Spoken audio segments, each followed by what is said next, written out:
Good morning বন্ধুরা। আমি আজকে সকালের জলখাবার ছানার বড়া আর রুটি হবে। তো ছানার বাজার থেকে কিনে আনা হয়েছে, ছানাটা বাড়িতে ফাটানো হয়নি।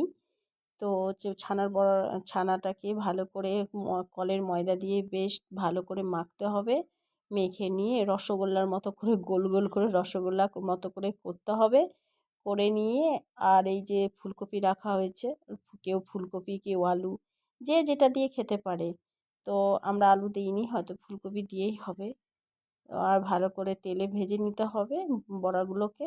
আর ভেজে নিয়ে যে ফুলকপিটা আছে সেটাকেও ভাজতে হবে। দিয়ে কিছু না মশলা, শুধু কাজু কিশমিশ আর পোস্ত আর একটা মাত্র লঙ্কা দিয়ে তেলের মধ্যে দিয়ে একটু কষতে হবে। আর একটু টমেটো, যদি মনে করে যে একটু টমেটো দেবো, হাফ টমেটো দেওয়া যাবে। লাস্টে নামানোর সময় একটু চিনি দিতে হবে। আর মানে রুটিটাকে বেশ ভালো করে মাখতে হবে আটাটাকে মেখে নিয়ে পাতলা পাতলা করে রুটি করতে হবে। আর প্রত্যেকটা রুটি যাতে ফুলে, তাহলে ওটার সাথে ছানা রেসিপিটা খেতে বেশি ভালো লাগবে। তো এই হচ্ছে আমাদের আজকের সকালের রেসিপি। কেমন হয়েছে জানাবেন।